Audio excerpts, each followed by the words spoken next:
নমস্কার বন্ধুরা। তো আজকে আমি চলে এসেছি, আমার পেছনে ব্যাকগ্রাউন্ড তো দেখতেই পাচ্ছেন, তো একটু নদী নালা আছে, তারপরে পিছনে ফরেস্ট আছে। তো হয়তো পাখি ময়ূরের ডাক বা এলিফ্যান্ট বা চিতা বাঘও যদি হয় বা হরিণ, তো সেগুলো দেখতে পাবেন যদি ভাগ্য ভালো থাকে। আপনাদের আমার যদি ভাগ্য ভালো থাকে তো সবকিছুই দেখতে পাওয়া যেতে পারে। তার কারণ আমি এমনই একটি জায়গায় আছি এখন, সেটা কিন্তু একদম ফরেস্ট লাগোয়া একটি জায়গায়। তো এই নদীটার ওপারেই কিন্তু মানে ডেঞ্জারাস জোন, সেখানে যাওয়া যায় না। তো আমি এই পাড়েই আছি, তো ওই পানি। তো আজকে এই ভিডিওতেই করেছি, একটি ফরেস্টে এসেছি, তো ফরেস্ট লাগোয়া বা বন জঙ্গলে এসেছি। তো বন জঙ্গল হতেই কিন্তু আমাদের মনের মধ্যে একটা কথা চলে আসে যে বন জঙ্গল এবং সব থেকে বেশি ঘনত্ব জঙ্গল সেটা মানে বিশ্বের কোথায় আছে। আর যেহেতু আমার চ্যানেলটা বিশ্ব রাজনীতি নিয়ে হয়, তো আজকে সেই বিশ্ব রাজনীতি, তাহলে আমরা চলে যাব সেই গভীর জঙ্গলের মধ্যে। একদম সেই গভীর জঙ্গল বলতে আমরা কিন্তু এখন চলে যাচ্ছি মানে সব থেকে বেশি যে জায়গায় আছে সেটা হচ্ছে আফ্রিকাতে। হ্যাঁ, ঠিক।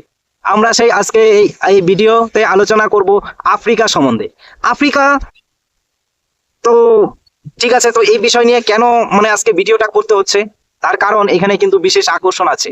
বর্তমানে 2026 সালে দাঁড়িয়ে যে একটি পরিস্থিতি আছে তার উপর, এবং আগামী কয়েক দশক, হ্যাঁ 10 বছর বা তার বা 15-20 বছর পরে, এখন যেমন মিডল ইস্ট নিয়ে আমাদের মধ্যে মানে সবাই আমরা জানছি যে মিডল ইস্ট থেকে মানে তেল আসে, ইয়ে আসে, সবকিছু ঠিক আছে। তো আগামী মানে এই মিডল ইস্ট কার দখলে থাকবে, কি হচ্ছে, মানে সেই তো সংঘর্ষ চলছেই, ঠিক আছে। কিন্তু এখানে যেমন দাদাগিরি চলছে এক প্রকার বলা চলে, কে কোন দেশ দখল করবে বা কার আওতাতে কোন দেশ থাকবে, কার কথা মতো চলবে, এই সমস্ত কিছু নিয়ে হচ্ছে। কিন্তু আগামী দিনে কিন্তু সেই আফ্রিকা কি হবে না সেই কেন্দ্রবিন্দু? হ্যাঁ, আফ্রিকাও হতে পারে। তার কারণ আমি কেন বললাম, তার কারণ হচ্ছে আফ্রিকা মহাদেশে বর্তমানে আর কেবল একটি মহাদেশ নয়, এটি বিশ্বের ভবিষ্যতে প্রায় বিশ্বের প্রায় 60% চাষযোগ্য জমি এবং 30% হলো খনিজ সম্পদ। তো দ্রুত বর্ধনশীল এই তরুণ জনসংখ্যা ও এই এখন এই মাটিতে কিন্তু 2026 সালে যে বর্তমান পরিস্থিতি দাঁড়িয়ে এক নতুন নতুন গ্রেট গেম বা বড় শক্তির লড়াই কিন্তু এখানে দেখছে সবাই। একদিকে ভারত, আবার অন্যদিকে কিন্তু ভারতে যেমন কয়েক দশকের পুরনো সেই বন্ধুত্ব, যে সফট পাওয়ার, হ্যাঁ, তো সেই দিকে দাঁড়িয়ে আছে। আবার অন্যদিকে কিন্তু চীন কিন্তু এখানে trillion trillion trillion dollar hardware বা পরিকাঠামো উন্নয়নের প্রতিশ্রুতি দিয়ে হাজির। হ্যাঁ, আজকের ভিডিওটি একদমই অন্যরকম। ভারত এবং চীনের মধ্যে এক প্রকার বলা চলে যে আজকে ভিডিওটি হচ্ছে ভারত এবং চীনের মধ্যে যে আফ্রিকা কার দখলে থাকবে এমন একটি পরিস্থিতি। তো এখানে ভারত যদিও কোনো দখল বা কোনো সে করতে চায় না, কোনো রাজ্য বা কোনো দেশকে ভারতে দখল করতে চায় না, তারপরেও আমরা কিন্তু চীনকে দেখেছি বিভিন্ন ঋণের ফাঁদে কিন্তু ফেলে দিয়ে বিভিন্ন দেশকে তার কথা মতো চালাচ্ছে বা এসে হচ্ছে। তো সেই জিনিসগুলো তো আলাদা প্রসঙ্গ আছে, কিন্তু ভারত কিন্তু এই দিক থেকে কিন্তু ভারতের ইমেজ হচ্ছে অন্যরকম। তো ভারতের ইমেজটা কিন্তু এই জায়গায় সারা বিশ্বের কাছে এমন একটি পর্যায়ে আছে যে বিশ্বে ভারত যেমন উন্নত হচ্ছে, ঠিক তেমনই কিন্তু অন্যান্য দেশকে একসাথে নিয়ে এগিয়ে উন্নত করতে চায়। প্রত্যেকটা মানুষের যেন উন্নতি হয়, সেই দিকটা কিন্তু ভারত সবসময় চেষ্টা করে যাচ্ছে বর্তমান সময়ে। ঠিক আছে। তো আজকের বিস্তারিত আলোচনা করব এবং জানবো যে কেন আফ্রিকার প্রতিটি দেশের এর ভোট এখন আন্তর্জাতিক রাজনীতির এত মূল্যবান। হ্যাঁ, আমরা বিশ্লেষণ করব চীন বিশাল বিশাল প্রজেক্টের পেছনে আসল রহস্য কি, ভারত মানব কেন্দ্রিক উন্নয়নের মডেলে কার্যকারিতা, আর এটি কেবল দুটি দেশের প্রতিযোগিতার গল্প নয়, এটি হচ্ছে মহাদেশের ভাগ্য বদলের ইতিহাস। একদম তাই। ভারতের আফ্রিকা নীতি বা বিশ্বাস ও দীর্ঘমেয়াদী আত্মবিশ্বাস। কেন বললাম এই কথা? ভারতের সাথে আফ্রিকার সম্পর্ক কোনো বাণিজ্যিক লেনদেনের উপর ভিত্তি করে তৈরি হয়নি, এটি গড়ে উঠেছিল পারস্পরিক শ্রদ্ধা ও ত্যাগের উপর। ভারতের স্বাধীনতা আন্দোলনের আদর্শ এবং মহাত্মা গান্ধীর দক্ষিণ আফ্রিকার দিনগুলো আজও এই আফ্রিকার নেতাদের মনে কিন্তু গেঁথে আছে, সেটা আমরা জানি। 2026 সালে মে মাসে সাবমিট হয়েছিল IAFSIV4 আর কি। প্রায় প্রায় 10 বছর পর দিল্লিতে কিন্তু অনুষ্ঠিত হয়েছে চতুর্থ ভারত আফ্রিকা ফোরাম সাবমিট। এই এই ঐতিহাসিক মোড় এবং ভারত এখানে স্পষ্ট করেছে যে তারা আফ্রিকাকে কেবল ক্রেতা হিসেবে দেখছে না, বরং সামান্য অংশীদার হিসেবে দেখছে। এই সাবমিটে ভারত কয়েক বিলিয়ন ডলার কিন্তু নতুন লাইন অফ ক্রেডিট স্কলারশিপে ঘোষণা করেছে। তো আজকে যে ডিজিটাল ও টেকনোলজির বিপ্লব কিন্তু এই ওখানে কিন্তু হয়েছে আফ্রিকাতে। ভারত আজ তার ডিজিটাল শক্তিকে আফ্রিকার উন্নয়নের জন্য উন্মুক্ত করে দিয়েছে। ভারতের যেমন ইউপিআই, ঠিক আছে, তো কোউইন প্ল্যাটফর্মগুলো কিন্তু কেনিয়া, নাম্বিয়া, মরিশাসের মতন দেশে কিন্তু ডিজিটাল লেনদেনের জন্য জনস্বার্থে এই বিপ্লব ঘটাচ্ছে। তো এর ফলে কিন্তু আফ্রিকার সাধারণ মানুষ ব্যাংকিং ব্যবস্থার আওতায় আসছে, যা কোনো বিদেশি বিনিয়োগের আগে কখনো তা সম্ভব হয়নি। তো এখানে শিক্ষা ও স্কিল ডেভেলপমেন্টের দিক দিয়ে কি করছে ভারত প্রতি বছর এখানে হাজার হাজার আফ্রিকান শিক্ষার্থীকে ভারত নিজের দেশে এনে পড়াশোনার সুযোগ দিচ্ছে। আইটেক প্রোগ্রামের মাধ্যমে কিন্তু ভারতের বিশেষজ্ঞ দল কিন্তু ভারত আফ্রিকায় গিয়ে বিভিন্ন প্রশিক্ষণ দিচ্ছে। ভারত বিশ্বাস করে রাস্তা ব্রিজ তৈরির চেয়ে একটি দেশের মানুষকে শিক্ষিত ও দক্ষ করে তোলা বেশি জরুরি। একদম তাই। চীনের আফ্রিকা নীতি, পরিকাঠামো ও ঋণের চীনের যে আফ্রিকা নীতি, এতক্ষণ কিন্তু আমরা ভারতের নীতি কি ছিল সেটা নিয়ে আলোচনা করেছি। এখন এই জায়গায় আলোচনা করব যে চীনের কি কি নীতি আছে। পরিকাঠামো ও ঋণের পাহাড়। গত 2 দশকে কিন্তু দশক ধরে চীন উপস্থিতি আফ্রিকার দৃশ্যপট বদলে দিয়েছে। চীনের বেল্ট অ্যান্ড রোড, ঠিক আছে, BRI এর আওতায় তার আফ্রিকার প্রায় 54টি দেশকে কিন্তু অধিকাংশই দেশেই বিশাল রেল স্টেশন, এয়ারপোর্টস, বন্দর, হাইওয়ে তৈরি করেছে।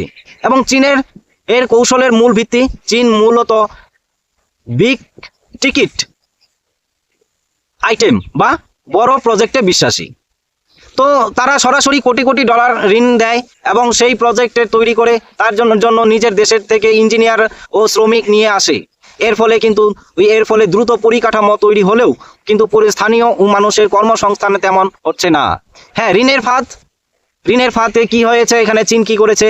চীন এই যে কিছুক্ষণ আগে আমি বলেছিলাম যে চীনের একটি ঋণের ফাঁদ দিয়ে বিভিন্ন দেশকে দখল করে নেয় এক প্রকার। তো সেই বিষয়টা এখানে কিন্তু আফ্রিকা মহাদেশে কিন্তু ঘটে গিয়েছে।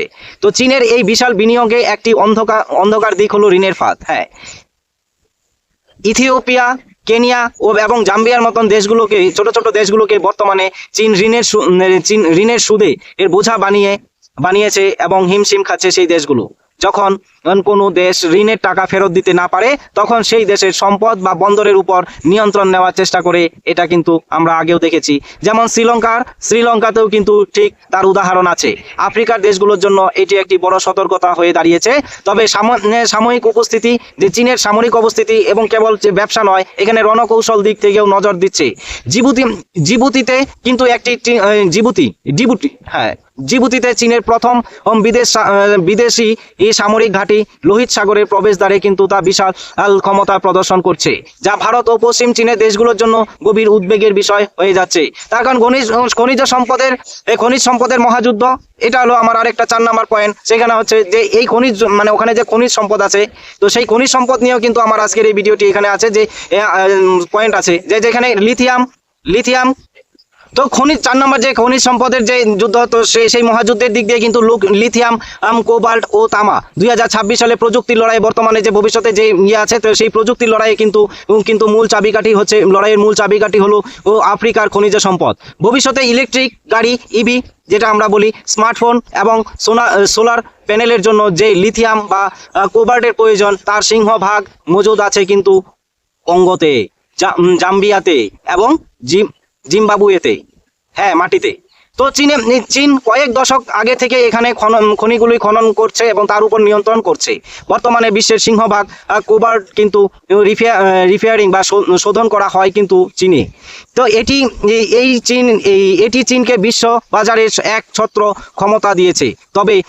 তবে 2026 সালে আমরা কিন্তু ভারতের এই আধিপত্যকে চ্যালেঞ্জ করছে, তা আমরা জানি। ভারত বর্তমানে আফ্রিকার দেশগুলোর সাথে এমন চুক্তি করছে যেখানে খনিজে উত্তোলনের পাশাপাশি সেখানে ছোট ছোট কারখানা তৈরি হবে। এর ফলে আফ্রিকার খনিজ সম্পদ কেবল বিদেশে পাচার হবে না, বরং যে ওই স্থানীয় অর্থনীতিও কিন্তু ভূমিকা রাখবে। তা ভারত বর্তমানে এই ক্রিটিক্যাল মিনারেলসকে আমদানি করার জন্য কঙ্গো, কঙ্গো এবং তানজিয়ার সাথে নতুন দীর্ঘমেয়াদী কৌশলগত চুক্তিতে আবদ্ধ হয়েছে। হ্যাঁ, তো 5 নাম্বার পয়েন্ট হচ্ছে ভারত ও চীনের কাজের ধরনের মৌলিক পার্থক্য। এটি গভীর বিশ্লেষণ আছে এই জায়গায়, তার কারণ আমি বলছি। তো ভারত ও চীন উভয়ই আফ্রিকায় সক্রিয় হলেও তাদের দৃষ্টিভঙ্গির মাধ্যমে আকাশ পাতাল তফাৎ রয়েছে। এই পার্থক্যগুলো বোঝার বর্তমান ভূ রাজনীতির জন্য কিন্তু অত্যন্ত জরুরি। হ্যাঁ, একদম ঠিক। আমি প্রত্যেকটা পয়েন্ট তুলে ধরছি। প্রথমত হলো উন্নয়নের দর্শন। তো চীনের উন্নয়ন মডেল হলো টপ ডাউন বা উপর থেকে নিচে, আর তারা বড় বড় অট্টালিকা বা বিশাল রেস্টুরেন্ট বানিয়ে দেয়, যা দেখলে খুব আকর্ষণীয় লাগে। কিন্তু ভারতের মডেল হলো বটম আপ বা তৃণমূল পর্যায়ের থেকে উন্নয়ন। ভারতের টেলিকম নেটওয়ার্ক, টেলিমেডিসিন এবং শিক্ষার মাধ্যমে কিন্তু সাধারণ মানুষের মধ্যে কিন্তু মানুষের জীবনযাত্রার মান উন্নত করতে চাচ্ছে। আর দ্বিতীয় হচ্ছে শ্রম ও কর্মসংস্থান। তো চীন যখন কোনো প্রজেক্টে হাত দেয় তখন তারা প্রায়ই নিজেদের দেশের শ্রমিককে নিয়ে আসে এবং নিজেদের দেশের শ্রমিক ও কাঁচামাল ব্যবহার করে। এতে আফ্রিকার স্থানীয় মানুষের এর বড় কাজ থেকে বঞ্চিত হয়ে যায়। এর থেকে অন্যদিকে কিন্তু ভারত প্রজেক্টগুলো ওখানে স্থানীয় শ্রমিকদের দিয়ে করাচ্ছে, তাতে কিন্তু কাজ শেখানো হয় যাতে তারা মানে নিজেরা দক্ষ হয়ে যায়। সেই দোষগুলো পরিচালনা তার পরবর্তীতে কাজের শেষে তারা যেন নিজেরাও সেগুলো পরিচালনা করতে পারে। আর 3 নাম্বার যেটা ঋণের স্বচ্ছতা। ভারত ও এর মধ্যে তফাৎগুলো আমি এখানে আলোচনা করছি। ভারতের ঋণ বা লাইন অফ ক্রেডিট এই অত্যন্ত স্বচ্ছ এবং কম সুদে দেওয়া হয়। ভারত কখনো ঋণের পরবর্তীতে কোনো দেশের জমি বা বন্দর দাবি করে না, কিন্তু চীন কিন্তু সেই শর্তগুলো রাখে এবং সময়ে গোপন থাকে। সেইগুলোকে সার্বভৌমত্বের কিন্তু হুমকির কারণ হয়ে দাঁড়ায়। ঠিক আছে, তো আমরা কিন্তু এর মধ্যে একটা কথা না বললেও না হচ্ছে, আমাদের পার্শ্ববর্তী দেশ যে বাংলাদেশে যে ভারতবর্ষ ঋণ দিয়েছে সেখানে কিন্তু খুবই কম সুদে, যেটা IMF যতটুকু ইয়ে দেয় তার থেকেও কিন্তু খুবই কম সুদে এবং দীর্ঘমেয়াদী কিন্তু ভারত কিন্তু বাংলাদেশকে ঋণ দিয়েছে। হ্যাঁ, তো এমনই ভারত অন্যান্য দেশেও কিন্তু সেভাবেই ঋণ দিচ্ছে। তো আমাদের 4 নম্বর পয়েন্ট কি আছে? সাংস্কৃতিক ও সফট পাওয়ার। ভারতের বলিউড সিনেমা, ক্রিকেট ও খাদ্যাভ্যাস আফ্রিকার সাধারণ মানুষের মধ্যে এক ধরনের আত্মিক টান তৈরি করেছে, যা ভারতের ডাক্তার ও ইঞ্জিনিয়াররা সেখানে দশকের পর দশক ধরে কিন্তু কাজ করছে। তো চীনের ক্ষেত্রে এই সাংস্কৃতিক যোগাযোগ এখনো কিন্তু অনেকটা সীমিত। তাদের মূল আকর্ষণ হচ্ছে কেবল শুধু তাদের অর্থ শক্তি। হ্যাঁ, তো গ্লোবাল সাউথের নেতৃত্ব ও নিরাপত্তার দিক দিয়ে যে 6 নম্বর পয়েন্ট আছে, তো সেই 6 নম্বর পয়েন্ট আলোচনা করছি এখানে। তো ভারত ও আফ্রিকার উভয় দেশে নিজেদের গ্লোবাল সাউথ বা উন্নয়নশীল বিশ্বের প্রতিনিধিত্ব হিসেবে কিন্তু 2026 সালে এসে কিন্তু এক কূটনৈতিক সাফল্য। এটাই ভারতের আফ্রিকান ইউনিয়নকে G20 স্থায়ী সদস্য পদ পাইয়ে দেওয়ার মুখ্য ভূমিকা পালন করেছে। এর ফলে বিশ্বমঞ্চে আফ্রিকার আওয়াজ এখন আগের চেয়ে অনেক শক্তিশালী। হ্যাঁ, আরেকটা যে কথা না বললেই না হয়, সেটা হলো ভারত মহাসাগরীয় নিরাপত্তা বা সাগর ভিশন। তো ভারতের সাগর ভিশন অনুযায়ী কিন্তু ভারত মহাসাগর সংলগ্ন আফ্রিকার দেশগুলো নিরাপত্তা রক্ষার ভারতের অন্যতম প্রধান ভূমিকা পালন করছে। কেনিয়া, সেশেলস ও মরিশাসের সাথে ভারতে যৌথ মহড়া এবং তাতে তথ্য আদান প্রদান করছে, যাতে ওই অঞ্চল জলদস্যু এবং বিদেশি অনুপ্রবেশ কমানো যায়। চীন এখন নিজেদের নৌবাহিনীর প্রভাব বাড়াতে চাইছে, যা ভারত মহাসাগরকে এক নতুন প্রতিযোগিতার ক্ষেত্রে পরিণত করছে। হ্যাঁ, এখন পরিশেষে বলা যায় যে ভবিষ্যতে কার হতে চলেছে আফ্রিকা। 2026 সালে আমরা এই কথা বলা খুবই কঠিন হয়ে যাবে যে কে জিতবে। চীনের কাছে আছে বিশাল অর্থবল, আর ভারতের কাছে আছে মানুষের আস্থা ও দীর্ঘমেয়াদী বন্ধুত্ব। তবে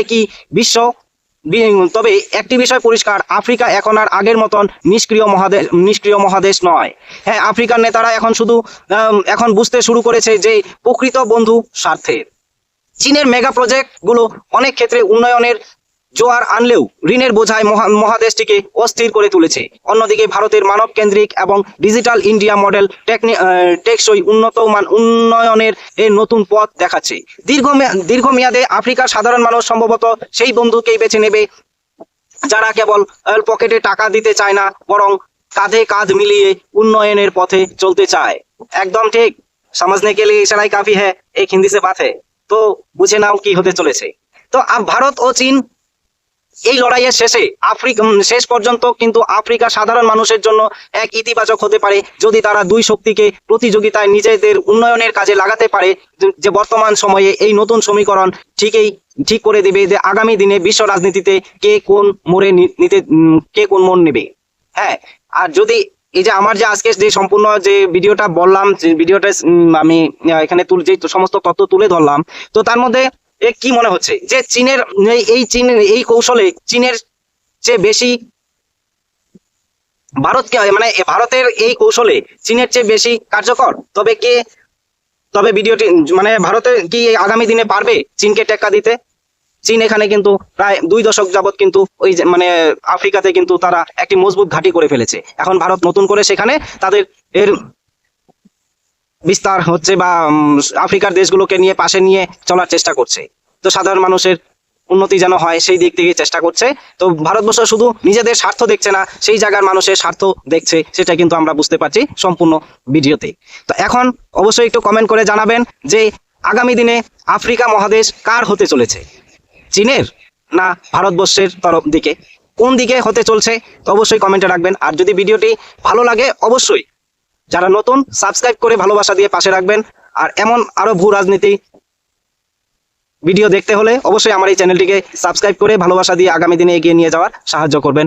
সবাই ভালো থাকবে, সুস্থ থাকবে, দেখা হবে আগামী ভিডিওতে। যদিও ভিডিওটি একটু বড় হয়ে গিয়েছে, এর জন্য ভিডিওটি সম্পূর্ণ দেখার জন্য ধন্যবাদ।